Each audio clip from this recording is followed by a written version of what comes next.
قوم عمالقہ کے ظالم و جابر بادشاہ جالوت اور اس کی فوج کے مقابلے میں بنی اسرائیل کے بادشاہ طالوت کا لشکر صف آ رہا تھا۔ طالوت کے لشکر میں ایک کم عمر نوجوان بھی اپنی غلیل کے ساتھ شامل تھا۔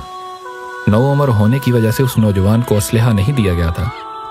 دوسری جانب جالوت جسم کو جنگی سامان سے سجائے نہایت رعونت اور تکبر سے شاہی سواری پر بیٹھا اہل ایمان کو دعوت مبازرت دے رہا تھا۔ کوئی ہے جو میرا مقابلہ کر سکے؟ ابھی بنی اسرائیل کا یہ چھوٹا سا لشکر کوئی فیصلہ بھی نہ کر پایا تھا کہ اچانک ان کی صفوں میں موجود یہ کم عمر نوجوان عقاب جیسی برق رفتاری سے باہر نکلا اور جالوت کے سامنے پہنچ کر اسے للکارنے لگا۔ طاقت کے نشے میں چور طویل القامت جالوت نے حیران ہو کر نوجوان کی طرف دیکھا تو حقارت سے کہنے لگا، جاؤ میری آنکھوں کے سامنے سے دور ہو جاؤ، میں تجھے قتل کرنا پسند نہیں کرتا۔ بے خوف نوجوان نے بادشاہ کی آنکھوں میں آنکھیں ڈال کر کہا، لیکن میں تجھے قتل کرنا پسند کرتا ہوں۔ پھر دونوں جانب کے لشکروں نے ایک حیرت انگیز منظر دیکھا۔ نوجوان کی غلیل سے گولی کی طرح نکلے پتھر سے جالوت کا سر پاش پاش ہو چکا تھا اور اس کا طاقتور جسم زمین پر اوندے منہ پڑا تھا۔ یہ سب اتنا اچانک ہوا کہ جالوت کی اسلحے سے لیس فوج کو سنبھلنے کا موقع ہی نہ ملا اور وہ بدحواس ہو کر بھاگ کھڑی ہوئی۔ یہ نوجوان ایک چرواہا تھا جو سارا دن جنگل میں بکریاں چرایا کرتا اور غلیل سے بکریوں کے قریب آنے والے درندوں کو مار بھگاتا، لیکن قدرت نے اس کے لیے بڑے فیصلے کر رکھے تھے۔ اللہ سبحانہ و تعالیٰ نے پہلے اسے بنی اسرائیل کا بادشاہ بنایا اور پھر اسے نبوت اور رسالت کے عظیم منصب پر فائز فرمایا۔ اللہ سبحانہ و تعالیٰ نے ارشاد فرمایا، داؤد نے جالوت کو قتل کر ڈالا اور اللہ نے ان کو بادشاہی اور دانائی بخشی اور جن جن چیزوں کا چاہا انہیں علم عطا کیا۔ سیدنا داؤد علیہ السلام 965 قبل مسیح فلسطین میں پیدا ہوئے۔ آپ سیدنا ابراہیم علیہ السلام کی نسل سے تھے۔ آپ نیلی آنکھوں والے اور پاکیزہ چہرے والے نوجوان تھے۔ نہایت ہمدرد، طاقتور اور بہادر ہونے کے ساتھ ساتھ حکمرانی اور فیصلہ کرنے کی خداداد صلاحیتوں کے مالک تھے۔ سیدنا داؤد علیہ السلام سے قبل بنی اسرائیل میں نبوت آل لاوی بن یعقوب میں چلی آ رہی تھی، جبکہ بادشاہت دوسرے خاندان یہودا بن یعقوب علیہ السلام میں تھی، لیکن اللہ رب العزت نے دونوں اعزازات ایک ہی شخصیت میں جمع فرما دیے۔ اللہ سبحانہ و تعالیٰ نے قرآن مجید میں ارشاد فرمایا، وَلَقَدْ فَضَّلْنَا بَعْضَ النَّبِيِّينَ عَلَى بَعْضٍ وَآتَيْنَا دَاوُودَ زَبُورًا، ہم نے بعض پیغمبروں کو بعض پر فضیلت بخشی اور داؤد کو زبور عنایت کی۔ امام بغوی نے اپنی تفسیر میں لکھا ہے کہ زبور اللہ کی کتاب ہے جو سیدنا داؤد علیہ السلام پر نازل ہوئی۔ اس میں 150 صورتیں ہیں جو دعاؤں اور حمد و ثنا پر مشتمل ہیں۔ زبور کے لغوی معنی پارے یا ٹکڑے کے ہیں۔ دراصل زبور کے نزول کا مقصد تورات کی تکمیل تھا، اس لیے گویا یہ تورات ہی کا ایک حصہ یا ٹکڑا ہے۔ زبور اللہ تبارک و تعالیٰ کی حمد و ثنا سے مزین ہے اور سیدنا داؤد علیہ السلام کو اللہ سبحانہ و تعالیٰ نے دل نشین آواز اور سحر انگیز لحن عطا فرمایا تھا۔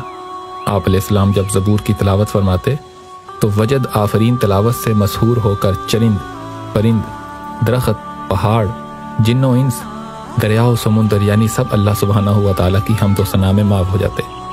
اس لیے آج تک لحن داؤدی ضرب المثل ہے۔ سیدنا ابو ہریرہ رضی اللہ عنہ سے مروی ہے کہ رسول اللہ صلی اللہ علیہ وآلہ وسلم نے فرمایا، داؤد علیہ السلام پر قرات کو آسان اور ہلکا کر دیا گیا تھا۔ وہ اپنے گھوڑے پر زین کسنے کا حکم فرماتے اور اس سے پہلے کہ زین کسی جاتی آپ پوری زبور تلاوت کر چکے ہوتے۔ اللہ سبحانہ و تعالیٰ نے سورہ انبیاء میں فرمایا، ہم نے پہاڑوں کو داؤد کے لیے مسخر کر دیا کہ ان کے ساتھ تسبیح کرتے تھے اور جانوروں کو بھی مسخر کر دیا۔ اللہ سبحانہ و تعالیٰ نے سیدنا داؤد علیہ السلام کو دوسرا معجزہ یہ عطا فرمایا کہ لوہے کو ان کے لیے موم کی طرح نرم فرما دیا۔ ارشاد باری تعالیٰ ہے، اور ان کے لیے ہم نے لوہے کو نرم کر دیا کہ کشادہ زرہیں بناؤ اور کڑیوں کو اندازے سے جوڑو اور نیک عمل کرو۔ اللہ نے لوہے کو ان کے لیے اس طرح نرم کیا کہ بغیر آگ اور بٹی کے اپنے ہاتھ کے ساتھ اسے ہر طرح سے موڑ لیا کرتے تھے۔ انہیں لوہا موڑنے کے لیے کسی ہتھوڑے کی ضرورت نہ پڑتی، نہ کسی اوزار کی۔ وہ موم کی طرح ہاتھ سے اس کی کڑیاں بنا لیا کرتے، اور سب سے پہلے شخص جنہوں نے لوہے کی کڑیوں کی انتہائی محفوظ زرہ بنائی وہ سیدنا داؤد علیہ السلام ہے۔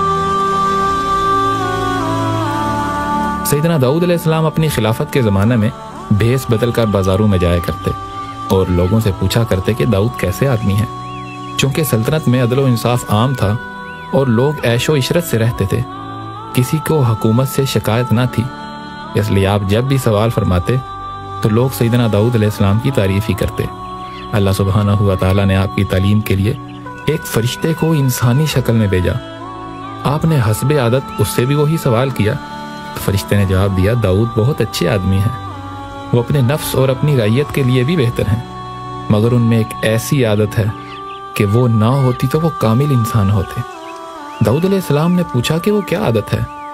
تو فرشتے نے کہا، وہ اپنے اور اہل و عیال کے لیے خرچ کے لیے بیت المال میں سے لیتے ہیں۔ یہ بات سن کر سیدنا داؤد علیہ السلام نے دعا فرمائی، اے اللہ مجھے کوئی ایسا کام سکھا دے جو میں اپنے ہاتھ سے کروں اور اس کی اجرت سے اہل و عیال کے اخراجات پورے کر سکوں، عوام کی خدمت اور سلطنت کے تمام کام بلا معاوضہ کروں۔ ان کی دعا قبول ہوئی اور انہیں زرہ بنانے کا ہنر سکھا دیا گیا۔ عبادت اور زہد میں بھی آپ کی مثال نہیں ہے۔ حدیث مبارکہ میں آتا ہے، اللہ سبحانہ و تعالیٰ کو سب سے زیادہ محبوب نماز داؤد علیہ السلام کی نماز ہے، اور سب سے زیادہ محبوب روزے داؤد علیہ السلام کے روزے ہیں۔ وہ نصف رات تک سوتے اور پھر اٹھ کر رات کا تہائی حصہ عبادت میں کھڑے رہتے اور رات کے آخری حصے میں سو جاتے۔ ایک دن روزہ رکھتے اور ایک دن ناگا کرتے، جنگ میں فرار نہ ہوتے۔ آپ کی سلطنت میں بہت تھوڑے عرصے میں فلسطین، عراق، شام، دمشق، شرق اردن اور خلیج عقبہ سے فرات تک جزیرۃ العرب کے بیشتر علاقے ان کے زیر نگیں آ چکے تھے۔ اور اللہ سبحانہ و تعالیٰ نے ارشاد فرمایا، اور تم ان لوگوں کو خوب جانتے ہو جو تم میں سے ہفتے کے دن مچھلی کا شکار کرنے میں حد سے تجاوز کر گئے تھے، تو ہم نے ان سے کہا ذلیل و خوار بندر ہو جاؤ۔ مفسرین کے مطابق صورت مسخ ہونے کا یہ واقعہ سیدنا داؤد علیہ السلام کے زمانہ میں ہی پیش آیا۔ بنی اسرائیل کے لیے ہفتے کا دن صرف عبادت کے لیے مخصوص تھا، اور اس دن مچھلی کے شکار سمیت ہر دنیاوی کام ممنوع تھا۔ لیکن سمندر کے کنارے آباد مچھلی کے شوقین ان لوگوں نے حکم کی نافرمانی کی، جس پر اللہ سبحانہ و تعالیٰ نے ان کی شکلوں کو مسخ کر دیا اور پھر وہ 3 دن میں ہی مر گئے۔ تفسیر قرطبی میں ہے کہ یہود نے شروع میں تو ہیلے بہانے کر کے مچھلیاں پکڑیں، پھر وہ لوگ عام طور پر شکار کرنے لگے۔ بعد ازاں ان میں 2 جماعتیں ہو گئیں۔ ایک جماعت میں علماء اور صلحاء تھے جو انہیں اس کام سے روکتے، جبکہ دوسری جماعت نافرمان افراد پر مشتمل تھی۔ پھر اس بستی کے بھی 2 حصے ہو گئے اور ان میں باہمی تعلقات منقطع ہو گئے۔ ایک روز محسوس ہوا کہ جس حصے میں نافرمان رہتے ہیں وہاں بالکل سناٹا ہے۔ جب وہاں جا کر دیکھا گیا تو وہاں رہنے والوں کی صورتیں مسخ ہو چکی تھیں، اور ان کے جوان بندر اور بوڑھے خنزیر بن گئے تھے، مگر وہ لوگ اپنے رشتہ داروں کو پہچانتے تھے اور ان کے قریب آ کر روتے تھے۔ بعض لوگوں نے اپنے زمانے کے بندروں اور خنزیروں کے بارے میں نبی علیہ الصلوۃ والسلام سے دریافت کیا کہ کیا یہ وہی مسخ شدہ شکلوں والے یہودی ہیں؟ تو آقا علیہ الصلوۃ والسلام نے ارشاد فرمایا، اللہ جب کسی قوم میں مسخ صورت کا عذاب نازل فرماتا ہے تو ان کی نسل نہیں چلتی، بلکہ وہ لوگ چند روز میں ہلاک ہو جاتے ہیں۔ بندر اور خنزیر دنیا میں پہلے سے ہی موجود تھے۔ سیدنا داؤد علیہ السلام نے 100 سال کی عمر میں وفات پائی۔ آپ کے جنازے میں شریک صرف علماء بنی اسرائیل کی تعداد 40,000 تھی، جبکہ عوام الناس کی کثیر تعداد اس کے علاوہ تھی۔ بنی اسرائیل میں سیدنا موسیٰ علیہ السلام اور سیدنا ہارون علیہ السلام کی وفات کے بعد اس قدر رنج و غم کسی اور کی وفات پر نہ ہوا تھا۔ اللہ سبحانہ و تعالیٰ آپ کی قبر انور پر لاکھوں رحمت نازل فرمائے، آمین۔